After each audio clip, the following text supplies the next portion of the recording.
다시 한번 우리 귀한 아름빛교회 성도님 한 분 한 분을 또 속한 가정을 주의 이름으로 축복합니다. 하나님의 크신 은혜와 복이 우리 귀한 성도님들에게 또 각 가정에 흘러넘치기를 주의 이름으로 축복드립니다. 어제 애통하는 자는 복이 있다. 그들이 하나님의 위로를 받을 것이다. 그렇게 말씀드렸습니다. 그래서 제가 이렇게 정리해드렸죠. 우리가 이 세상에서 경험하는 슬픔의 크기보다 하나님께서 우리에게 주시는 위로의 크기가 더 크다. 여러분 그 은혜 꼭 경험하시기를 축복합니다. 저도 그런 은혜를 많이 경험했습니다. 제 삶에 비록 짧은 인생이지만 때때로 슬퍼하고 또 애통하고 가슴 아파할 일 있었습니다. 그런데 머지않아 하나님의 더 큰 위로가 저에게 찾아오더라고요. 우리 아름빛교회 많은 믿음의 성도님들께서도 그러한 삶의 여정을 살아내셨으리라 생각이 되고 또 우리 믿음의 선배님들은 또 어마어마한 그런 인생의 우여곡절을 겪으면서 그거보다 더 큰 하나님의 놀라운 위로를 경험하면서 오늘까지 오셨으리라 생각이 됩니다. 앞으로도 우리 아름빛교회 모든 성도님들의 삶에 하나님의 풍성한 위로가 늘 함께하기를 주의 이름으로 축원드립니다. 어제 이제 특세 첫날 설교를 하고 나서 집에 갔습니다. 집에 갔는데 그 아내가 저희 둘째 아들 이야기를 합니다. 둘째 아들 얘기를 하는데 무슨 이야기인가 봤더니 엄마한테 하는 얘기예요. 아빠 이상해. 그래서 뭐가? 아니 마지막으로라고 하면서 마지막을 7번이나 하면 어떡해? 저를 너무 잘 알고 있는 소위 팩폭을 한 거죠.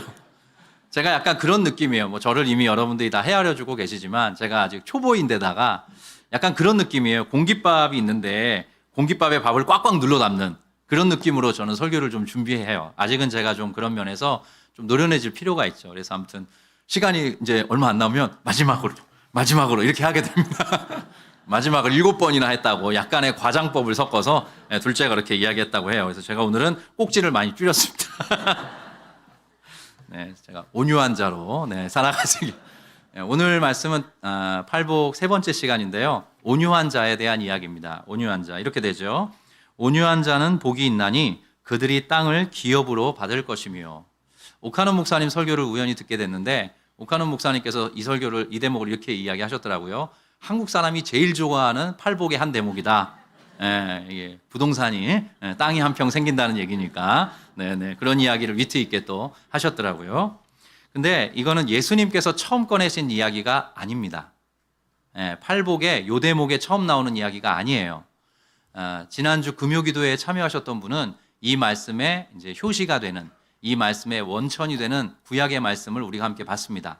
바로 시편 37편에 나옵니다. 지난주 금요기도의 말씀이었는데 한번 띄워주실까요? 11절 여러분이 한번 읽어보실까요? 시작. 그러나 온유한 자들은 땅을 차지하며 풍성한 화평으로 즐거워하리로다. 네, 온유한 자들은 땅을 차지할 것이다. 놀랍게도 예수님의 팔복의 말씀이 일찍이 시편 37편에 이렇게 기록되어 있습니다. 예견되어 있는 거죠. 제가 새번역 성경도 한번 부탁드렸는데요. 자, 이건 잠깐 띄워주십시오. 겸손한 사람들이 이걸 새번역 성경으로 다르게 번역한 겁니다. 겸손한 사람들이 오히려 땅을 차지할 것이며 그들이 크게 기뻐하면서 평화를 누릴 것이다. 그렇게 번역하고 있어요. 근데 벌써 약간 번역이 달라진 게 하나 눈에 띕니다. 어떤 표현이죠? 겸손입니다. 앞절 한번 다시 보여주세요. 개역개정 성경은 그러나 온유한 자들은 땅을 차지하며. 자, 온유한 자들이 땅을 차지한다 그랬는데 새번역 성경에는 어떻게 돼 있죠? 겸손한 사람들이 땅을 차지할 것이다. 그래서 이게 잘못된 번역이 아닙니다. 여러분 구약에서는 온유와 겸손이 같은 개념이에요. 히브리어 하나의 단어를 가지고 어떤 때는 온유한 자다, 온유하다라고 표현을 했고 번역을 했고 또 어떤 때는 겸손하다라고 표현을 했어요. 근데 여기에도 깊은 묵상거리가 있습니다. 여러분 겸손한 사람이 온유할 수 있는 겁니다. 그렇죠? 그리고 정말 온유한 사람은 겸손한 사람인 거예요. 하나님이 그런 사람들을 눈여겨보시고 그런 사람들이 하나님 나라의 유업을 이어받기를 원하신다는 거죠. 그리고 저기 새번역 성경에 보면 겸손한 사람들, 온유한 사람들이 오히려 땅을 차지할 것이다. 땅은 원래 누가 갖냐 하면 권력자들이 갖습니다. 총, 칼, 창의 힘으로 세상을 정복하는 사람들이 땅을 차지하는 것처럼 보여요. 그러나 궁극적인 승리가 누구에게 있다는 거예요? 온유한 사람, 겸손한 사람. 하나님께서 요구하시는 이런 덕스러운 삶을 살아가는 사람들이 궁극적으로 땅을 차지하게 될 것이다. 심지어 그들이 화평을 누리게 될 것이다. 이게 예수님만의 말씀이 아니라 성경 전체가 이러한 사실을 강조하고 또 강조해주고 있는 거예요. 예수님이 처음 꺼내신 말씀이 아니라는 거 우리가 그렇게 기억할 필요가 있습니다. 저는 종종 한번 말씀드린 것처럼 성경은 이제 암송을 하면서 기도를 합니다. 우리 성도님들께서 저를 따라서 그러한 여정을 함께 가셨으면 참 좋겠어요. 팔복의 사람을 제가 팔복의 말씀을 종종 암송하면서 기도하고 또 이따가도 살펴볼 텐데 성령의 9가지 열매도 암송하면서 기도를 합니다. 제가 그런 말씀을 고백하면서 하나님 제가 정말 그러한 사람으로 빚어지기를 원합니다. 여전히 죄인이고 여전히 흠 많고 연약하고 부족하고 때때로 넘어지고 쓰러지고 방황하지만 하나님 제가 성경이 이야기하고 있는 예수님께서 약속하시는 이 복된 사람으로 살아가기를 원합니다. 그렇게 기도하거든요. 말씀 붙들고. 근데 놀랍게도 팔복에 그리고 이 성령의 9가지 열매에 중첩돼서 나오는 게 딱 2개예요. 하나가 온유고 다른 하나가 화평입니다. 놀랍게도. 그러니까 온유와 화평이 얼마나 중요한지 예수님께서 팔복에 거론하셨을 뿐만 아니라 성령의 9가지 열매 갈라디아서에 나오는 거기에도 온유와 화평이 제시되고 있어요. 그래서 저는 저만이 아니라 우리 모든 성도들에게 그렇게 말씀드리고 싶은데 하나님께서 원래 설계하시는 하나님께서 꿈꾸고 계획하시는 그 사람다운 사람 아름다운 사람으로 살아가는 길이 여기에 있다 말씀드리고 싶어요. 저는 그런 사람 되고 싶습니다. 온유한 사람, 화평한 사람. 예수님을 닮아 온유와 화평, 예수님의 온유와 화평을 본받아가는 그런 아름다운 사람이 되고 싶습니다. 저를 만나는 성도님이 저를 만나고 돌아갔을 때 마음에 저를 통해서 하나님의 온유함이 전달되기를 원해요. 그리고 저희가 섬기는 우리 성도님들의 삶에 하나님의 큰 화평이 깃들기를 원하고 저와 교류하시면서 저와 교제하시면서 아름빛교회에서 신앙생활 하시는 모든 분들이 주님이 주시는 화평으로 기쁨을 경험할 수 있기를 원해요. 목회자에게 여러분들 그런 거 기대하시잖아요. 근데 이게 목회자에게만 국한된 이야기가 아닙니다. 예수 그리스도를 신앙하는 모든 사람들이 이러한 자리로 지금 초대받고 있는 거예요. 그리고 성도들은 누구나 이러한 국면들을 갖게 된다. 이러한 성품이 마음속에서 주렁주렁 열리게 된다. 물론 아직 크기가 좀 작을 수 있고 아직 연그러가는 중에 있을 수 있지만 예외 없이 모든 성도들은 온유와 화평의 열매를 맺게 되어 있다. 그게 바로 성경의 약속이고 그 자리로 우리를 초대하고 있는 것입니다. 자, 오늘은 온유에 대해서 좀 집중적으로 살펴보기를 원하는데요. 원래 이 온유라는 말은 성경적으로 봤을 때는 2가지 의미입니다. 하나는 하나님과의 관점에서 설명할 수 있고 하나는 사람과의 관점에서 설명할 수 있어요. 그러니까 대신 관계에서 온유라는 개념이 표현되고 또 대인 관계에서 온유라는 개념이 표현이 돼요. 근데 이제 저희가 살아가고 있는 이 세속 사회에서는 대신 관계, 하나님과의 관계는 이제 없애버린 거죠. 그게 이제 일컬어지지 않습니다. 그러면서 이런 뜻만 남은 거죠. 타인과의 관계에서만 사용이 돼요. 국어사전을 찾아보면 이렇게 되어 있습니다. 온유하고 엔터를 딱 치면 성격, 태도 따위가 온화하고 부드럽다는 의미예요. 그러니까 온유하면 딱 떠오르는 그런 느낌입니다. 부처님 미소라고 해도 되나? 아무튼 이렇게 온화한 미소를 지니고 뭔가 사람을 따뜻하게 대하는 그런 사람은 이제 온유하다라고 이야기를 하는 거죠. 그래서 한자도 따뜻할 온에 부드러울 유자 이렇게 씁니다. 그래서 온유라고 이야기를 해요. 제가 먼저 여러분에게 여쭙습니다. 여러분 온유한 사람이 복이 있다 했어요. 그리고 온유가 또 너무나 중요해서 신구약 성경이 모두 강조하고 있다라고 이야기합니다. 여러분 마음으로 한번 답해 보십시오. 만약에 온유 점수를 여러분의 마음에 10점 만점으로 체크를 한다면 여러분 스스로에게 몇 점 주시겠습니까? 여기서 방금 네, 예. 사실은 이렇게 후하게 점수 주기 어려울 수도 있죠. 예. 근데 여러분 우리 주변에서 더러 온유한 사람을 만납니다. 제가 가끔 이렇게 상담을 해보면 이렇게 특별히 아내분들께서 그래도 이렇게 남편분에게 이런 얘기 해도 되나? 갑자기 말이 나와버렸는데 예, 아내분께서 남편분을 칭찬하실 때 이런 이야기 가끔 하세요. 남편분 어떤 분이세요? 그럼 이렇게 칭찬입니다. 우리 남편 참 착해요. 네. 여러 가지 의미가 담겨 있는데 아내님 말을 잘 듣는다는 뜻이겠죠. 근데 여하튼 뭔가 온화하고 그래서 잘 품어주시는 그런 남편들을 보통 그렇게 지칭을 하세요. 그래서 참 착하다고 그래서 고맙다고 이런 이야기들 합니다. 예수를 만나고 나서 온유해지기도 하지만 사실 천성적인 부분도 좀 있습니다. 천성적으로 좀 온유한 분들이 있어요, 실제로. 그런데 그런 사람들 우리가 또 살아가면서 신앙인 중에서 혹은 비신앙인 중에서 더러 만나긴 하는데 요즘 여러분 한번 가만 보십시오. 한국 사회에 온유한 사람이 점점 줄어가고 있는 것 같습니다. 온유한 사람의 숫자도 점점 줄어가고 온유한 정도도 점점 낮아지는 것 같아요. 좀 빡빡해집니다. 사람들이 전체적으로 까칠하고 예민해지고 또 뭔가 좀 민감해지고 늘 이렇게 분노와 상처에 이렇게 마치 이렇게 사로잡혀 있는 것처럼 그렇게 살아가고 있어요. 우리가 사는 세상이 뭔가 지금 잘못되어 가고 있다는 걸 우리가 느끼게 되는 거죠. 그런 사회인 그런 사회이면서 동시에 우리가 살고 있는 사회는 여하튼 경쟁 사회예요.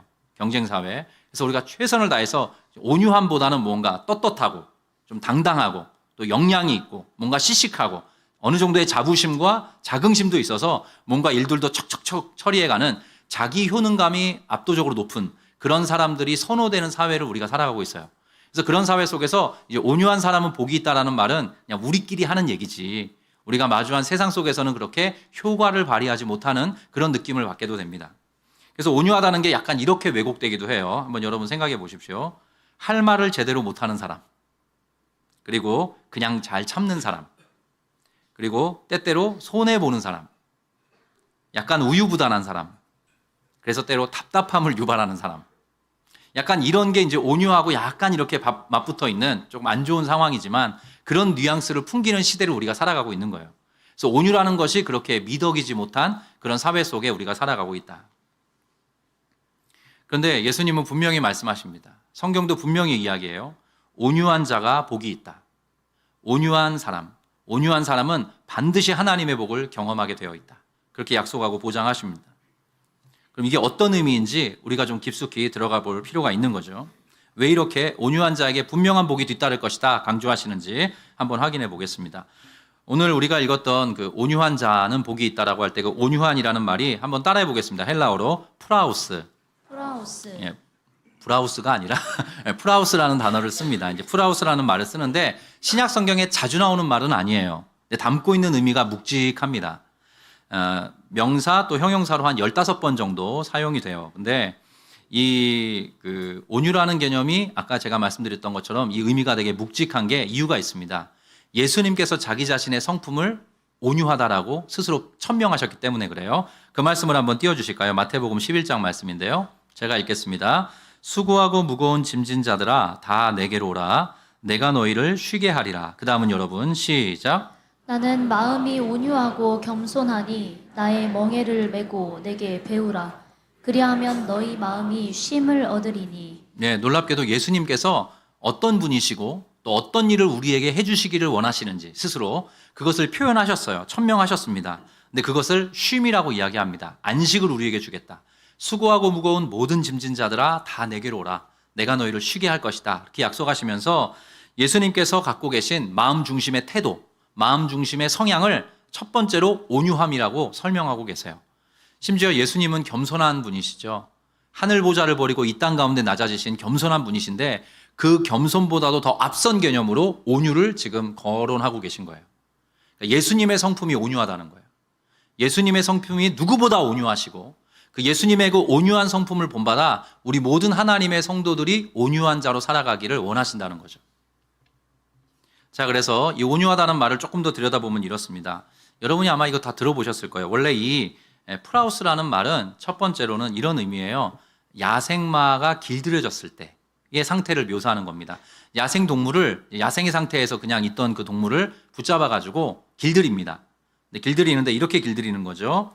자기밖에 모르고 아무런 제어나 통제가 불가능했던 그 상태에서 그런 원래 그 야생마의 상태였는데 주인의 어떤 목적에 부합하게 길들이는 것입니다. 그래서 쓰임받기에 매우 적절한 상태가 되었을 때 야생마를 충분히 길들여서 이제 타고 다닐 상태가 되었을 때 그런 상태를 온유하다라고 말하는 것입니다.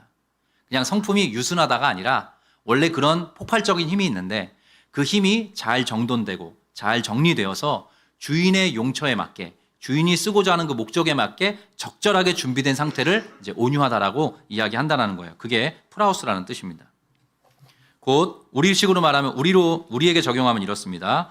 주인이신 하나님과의 관계에 근거해서 그분께 적절히 통제받으면서 하나님께서 원하는 곳에 힘을 사용할 수 있는 상태, 힘을 사용하게 될 수 있는 그런 상태가 되었을 때 그런 사람에 대해서 온유하다라고 이야기하는 거예요.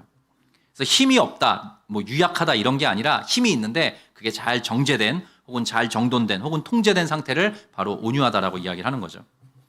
그래서 제가 이 특세 설교를 준비하면서 이찬수 목사님도 설교하셨을까 찾아봤더니 하셨더라고요. 이찬수 목사님께서 이 온유에 대해 설명하실 때 그 비유를 하나 드셨는데 그 비유가 참 적절해요. 그게 뭐냐면 불에 대한 비유였습니다. 불은 폭발적인 힘을 갖고 있죠. 그래서 불을 잘못 사용하면 어마어마한 재앙이 됩니다. 근데 불의 힘이 어마어마하게 또 폭발적으로 이렇게 퍼져나갈 수 있는데 불의 힘을 잘 통제하면 그게 마치 가스레인지의 불과 같이 요긴한 도구가 된다는 거예요. 그러니까 온유라는 건 그것입니다. 통제된 힘입니다. 절제된 힘이고 준비된 힘이에요. 힘이 있는데 잘 준비되고 잘 통제되고 잘 정제되어서 주인이 목적한 바에 쓰기에 적절한 상태가 되었을 때 그걸 온유하다라고 이야기한다는 거죠. 그래서 워렌 위어스비 목사님은 이렇게 이야기했습니다. 온유함은 약함이 아니다. 그것은 통제된 힘이다. 그런 개념이에요. 온유라는 것은 통제된 힘이지 약함이 아니다라는 거예요. 예수님께서 자기 자신을 이제 나는 온유하다, 나는 마음이 온유하다라고 이야기를 하셨다는 겁니다. 예수님께서 하나님의 목적에 맞게 쓰임 받기에 가장 적절한 상태가 되셨다는 것을 이 온유하다라는 말을 통해서 표현하고 있는 거죠. 여러분 원래 저나 여러분이나 우리 모든 인간은 죄인입니다. 죄인. 네, 한번 불쾌한 단어이지만 한번 따라해 보겠습니다. 죄인. 조금 더 길게 나는 죄인입니다. 나는 죄인입니다. 여러분 근데 뭐가 어때서 죄인입니까? 네. 그냥 자기가 알아서 하지. 그렇게 묻더라. 여러분 성경이 말하는 죄를 여러 가지로 해석할 수 있어요. 그런데 성경이 말하는 죄의 중요한 측면 중에 하나는 자기중심성입니다. 자기중심성이에요. 그래서 인간이 죄인이라는 거, 하나님 제가 죄인입니다라고 우리가 고백하게 될 때 가만히 살펴보면 내가 너무 나 중심적으로 살아왔다는 고백을 하게 되는 거예요. 내가 죄인입니다. 자기가 주인이 되어서 또 자기가 중심이 되어서 살아가려고 하는 의지, 그 자기중심성을 성경은 죄라고 이야기를 해요. 자신이 갖고 있는 모든 자원과 에너지 그리고 삶 전체를 사용해서 자기 자신의 행복만을 위해 사용하며 사는 것, 그런 태도, 그거를 바로 인간의 죄된 상태라고 성경은 이야기합니다. 자기중심성이죠. 자기중심성. 나밖에 모르는, 나 중심으로 모든 세상이 다 돌아가야 되는 거예요. 제가 이 말씀을 굳이 드리는 이유는 이것입니다. 그래서 온유는 뭐냐? 온유는 이런 것입니다. 온유는 바로 그 자기중심성이 해체된 상태입니다. 예전에는 자기에게 있었던 모든 자원을 가지고 모든 힘을 가지고 모든 능력을 가지고 모든 재능을 가지고 자기 스스로 주인 되어서 자기가 중심이 되어 살아갔어요. 근데 온유는 뭐냐? 그게 해체된 겁니다. 그래서 이제는 주인의 목적에 맞게 하나님께서 나를 향해 꾸시는 그 꿈, 그 계획, 그 목적에 맞게 내 삶을 살아드리는 태도. 그게 바로 온유다. 우리가 그렇게 확인하게 되는 거죠. 그래서 우리가 그제부터 이제 팔복의 말씀을 살펴보고 있는데 이것도 흐름도 의미가 있어요. 보십시오. 제가 첫날 마음이 가난한 자, 심령이 가난한 자 말씀드렸습니다. 그 마음이 가난하다라고 할 때 그게 영적인 파산 상태에 있다. 자기 자신이 죄 짓는 것 외에는 하는 일이 없다라는 걸 깨달은 어떤 절대적 빈곤의 상태가 되었을 때 마음이 가난하다라고 말씀드렸어요. 그걸 깨달은 사람이 자연적으로 애통하게 된다라고 말씀드렸습니다. 그래서 마음이 가난한 그 죄인된 상태를 깨닫고 처절하게 슬퍼하면서 눈물을 흘립니다. 근데 이런 사람들이 획득하게 되는 게 온유라는 거예요. 그래서 여러분 조금 저희가 경험하는 어떤 체험적인 이야기를 많이 하면 하나님 앞에서 자신이 죄인 되었다는 사실을 가지고 눈물을 많이 흘린 사람이 온유할 수 있는 거예요. 어떤 사람이 온유해지냐? 천성적으로 좀 느긋해서 좀 너그러워서 온유한 게 아니라 신앙의 사람은 어떤 사람이냐? 자기 자신이 죄인이라는 걸 깨닫고 그로 인해서 펑펑펑 눈물을 흘린 다음에 하나님이 주시는 위로와 치유와 예수 그리스도의 복음들을 마음속에 갈무리하면서 그로부터 생겨나는 어떤 정서가 있는데 그게 바로 온유함이라는 거예요. 이게 팔복도 이러한 흐름을 갖고 있습니다. 그래서 어떤 사람이 온유한 사람이냐? 자기 중심성, 그 죄성이 무너지고 이제는 하나님과 하나님의 나라를 위해 살아가고자 하는 사람. 기꺼이 그런 식으로 살아가 보고 싶다. 하나님 내가 이렇게 죄인입니다. 하나님 나는 철저히 죄인입니다. 죄밖에 먹고 마시는 것이 없습니다. 하면서 통회하고 자복하고 애통하다가 그 가운데 주신 하나님의 위로, 하나님의 격려, 하나님의 사랑, 그리스도의 놀라운 폭포수와 같은 그 복음의 그런 어떤 혜택들을 마음에 경험하면서 하나님 내가 더 이상 이렇게 살고 싶지 않고 이제는 하나님의 뜻을 따라 살아가 보고 싶습니다.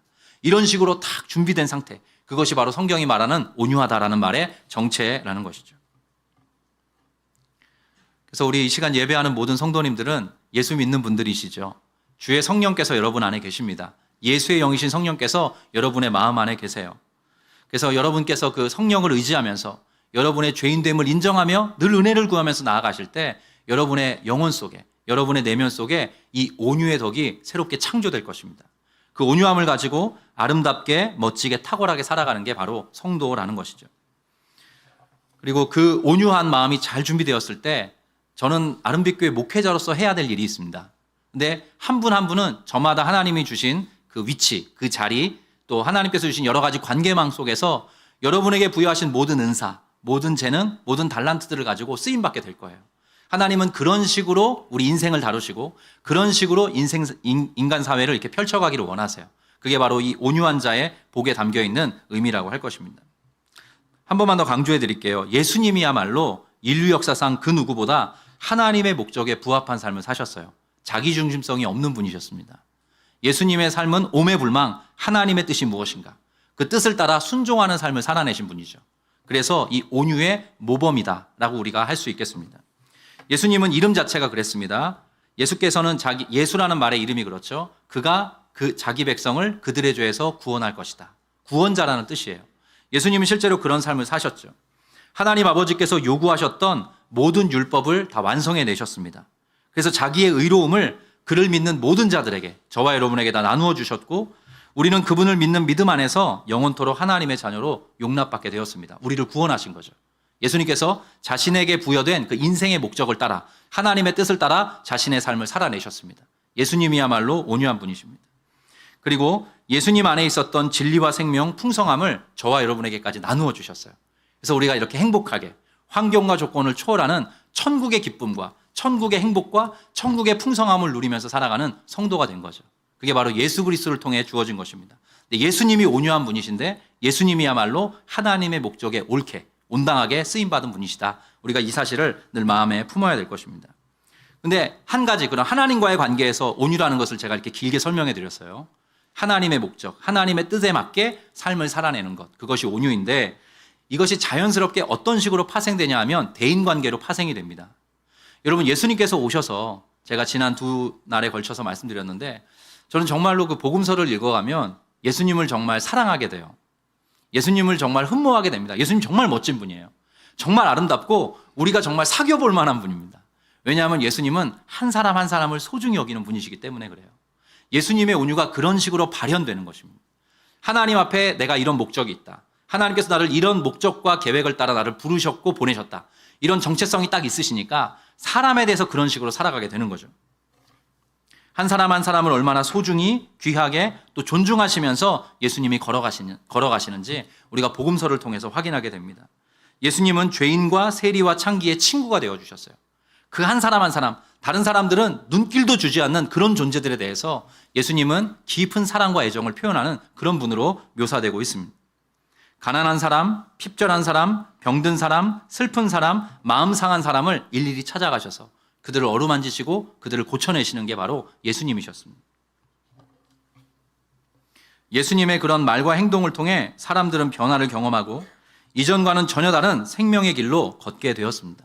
그 예수님의 사람을 향한 마음, 예수님의 사람을 향한 태도를 마태복음 12장에서는 이렇게 묘사하고 있어요. 이사야서에 나왔던 얘기입니다. 여러분이 한번 읽어주실까요? 시작. 상한 갈대를 꺾지 아니하며 꺼져가는 심지를 끄지 아니하기를 심판하여 이길 때까지 하리니. 예수님에 대해서 이렇게 묘사하는 겁니다. 예수님이 사람에 대한 태도를 이렇게 가져가신다는 거예요. 상한 갈대를 꺾지 아니하는 분이다. 꺼져가는 심지를 끄지 않는다.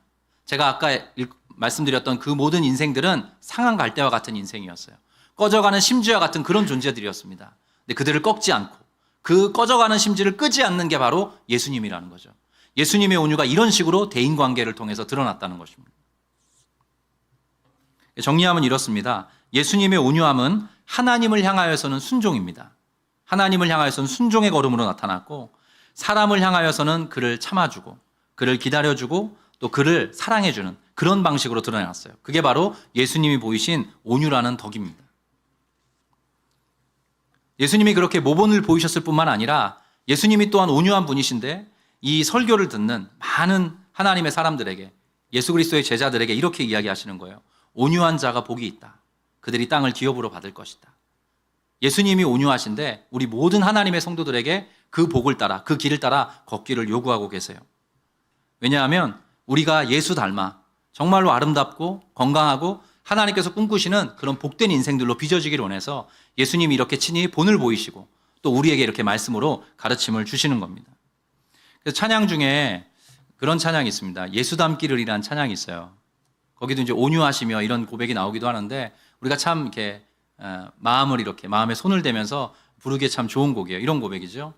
예수 닮기를, 예수 보기를, 예수만 높이길 내가 원하네.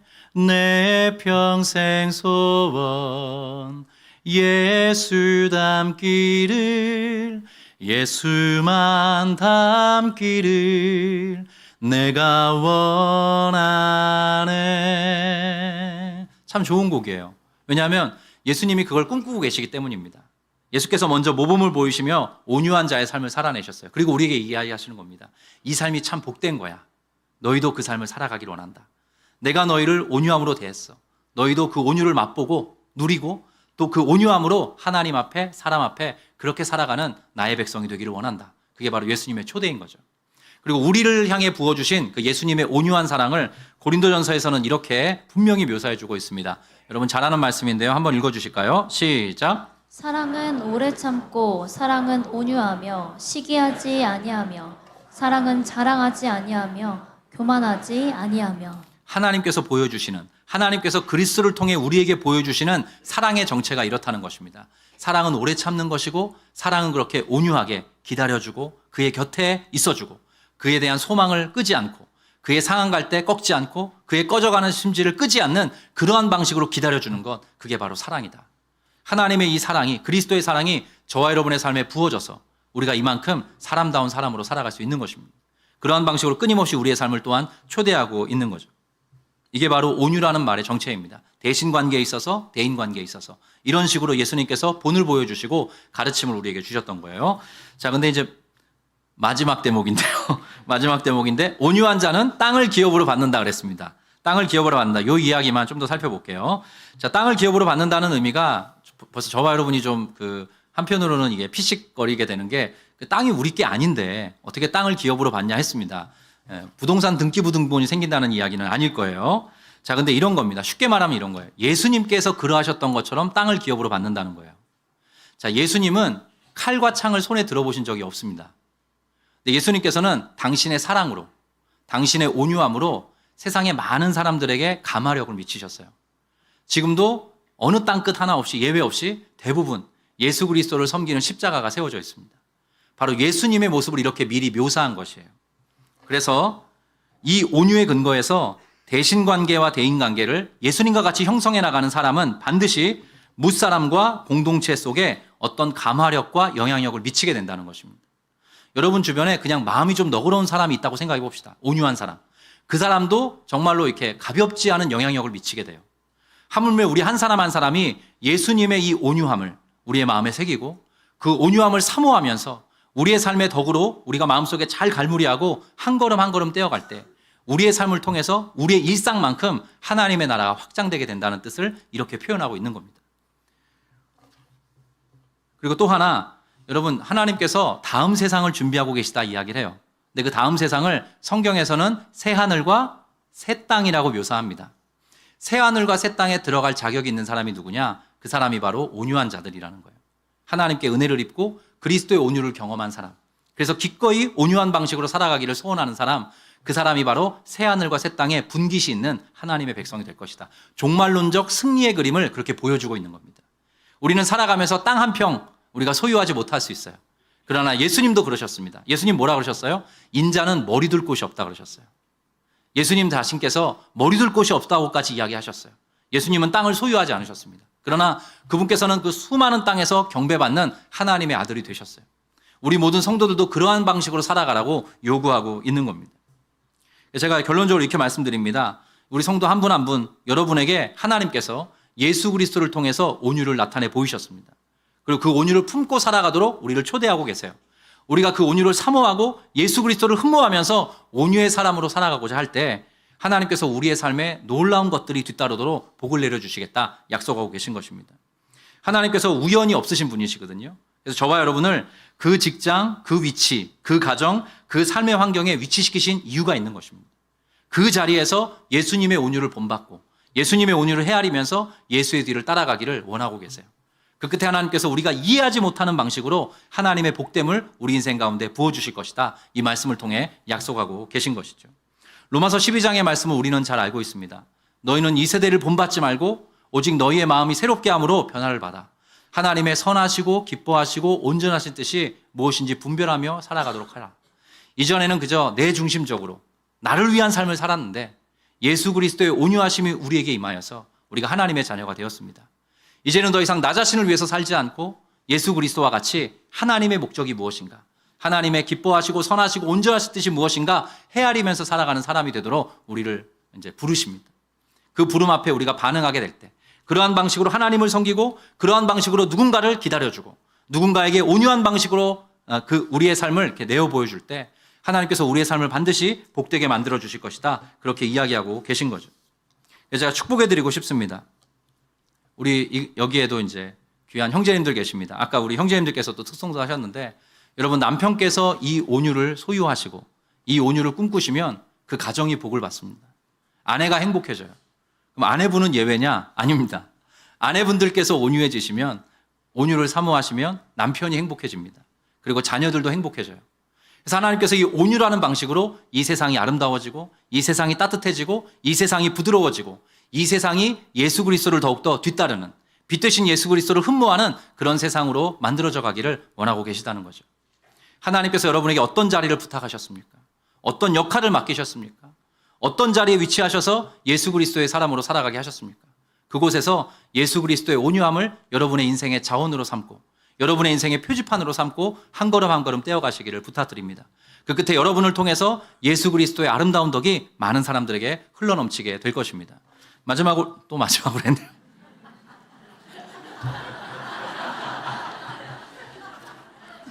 진짜 마지막. 제가 원고에 없는데 왜 자꾸 마지막이라고 그러는 6시가 돼서 그런가 봐요. 베드로전서 3장 15절만 마지막으로 읽어보겠습니다. 같이 읽습니다. 시작. 너희 마음에 그리스도를 주로 삼아 거룩하게 하고 너희 속에 있는 소망에 관한 이유를 묻는 자에게는 대답할 것을 항상 준비하되 온유와 두려움으로 하고. 우리가 얼마 있으면 새생명 축제를 합니다. 특세는 또 그것을 위함이기도 해요. 근데 사도 베드로가 믿지 않는 세상 속에 우리 성도들을 내어보내면서 이렇게 부탁하는 겁니다. 너희 마음에 그리스도를 주로 삼아 너희가 거룩하게 살아라. 성도답게 살아라.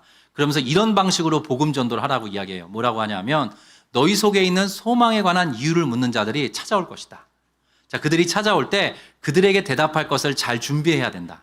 우리 마음으로 잘 준비해야 되는 거죠. 복음 전도할 때도 준비가 필요합니다. 그런데 무엇으로 준비하라고 하냐 하면 온유와 두려움으로 하라는 겁니다. 두려움은 하나님에 대한 경건한 두려움입니다. 근데 온유는 여기에서는 사람에 대한 온유함을 이야기해요.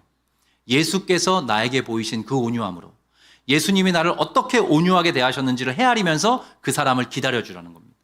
그 사람을 존중해 주라는 거죠. 그 사람을 소중히 여기는 마음으로 온유함으로 대우하라는 겁니다. 그 끝에 하나님의 나라가 그에게도 임하게 될 것이다. 그렇게 축복해 주고 있습니다. 이 모든 말씀의 은혜를 붙잡고 이 시간 기도로 나아갈 때 여러분에게 특별한 하나님의 은혜가 부어질 줄로 믿습니다. 우리 같이 찬양하고 기도하겠습니다. 오늘은 주님 말씀하시면 우리 이 찬양 함께 부르겠습니다. 함께 고백합니다. 주님 말씀하시면 주님 말씀하시면 내가 나가리다. 주님 뜻이 아니면 내가 멈춰서리다. 나의 가고 서는 것 주님 뜻에 있으니 오 주님 나를 이끌. 우리 한 번 더 고백합니다. 주님 말씀하시면 주님 말씀하시면 내가 나가리다. 주님 뜻이 아니면 내가 멈춰서리다. 나의 가고 서는 것 주님 뜻에 있으니 오 주님 뜻하신 그곳에 뜻하신 그곳에 나 있기 원합니다. 이끄시는 대로 순종하며 살리니 연약한 내 영혼 통하여 일하소서. 주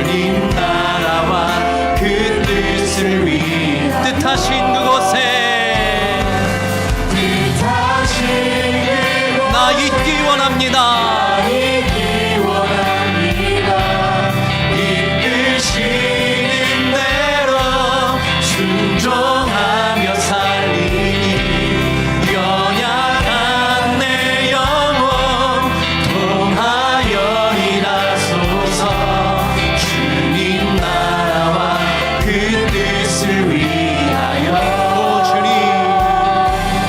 오 주님 나를 이끌 우리 처음부터 한 번 더 고백합니다. 주님 말씀하시면 주님 말씀하시면 내가 나아가리다. 주님 뜻이 아니면 내가 멈춰서겠습니다. 나의 가고 서는 것 주님 뜻에 있으니 오 주님 나를 이끌 뜻하신 그곳에 뜻하신 그곳에 나 있기 원합니다.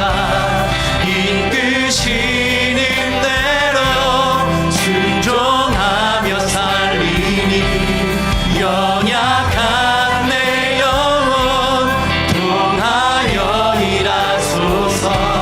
주님 나라와 그 뜻을 위 뜻하신 그곳에 뜻하신 그곳에 나 있기 원합니다.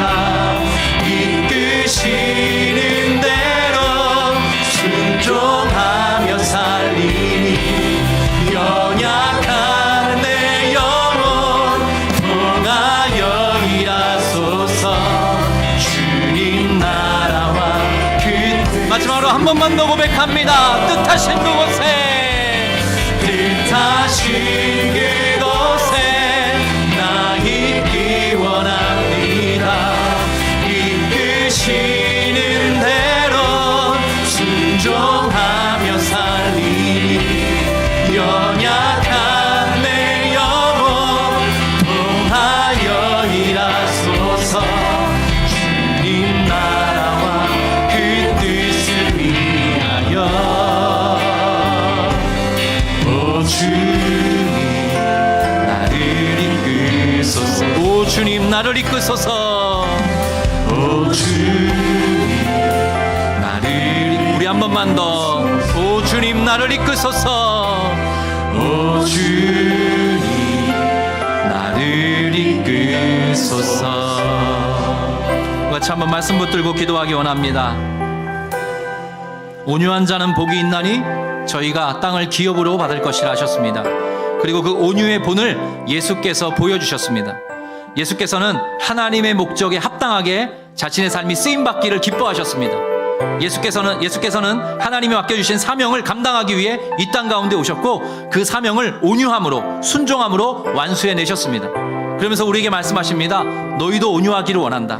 내가 너희를 온유함으로 대했고 너희가 온유한 자로 살아가기를 원한다. 그 끝에 내가 누리고 있는 이 은혜와 영광 너희들도 누리게 될 것이다. 땅이 기업으로 너희에게 주어질 것이다 말씀하십니다.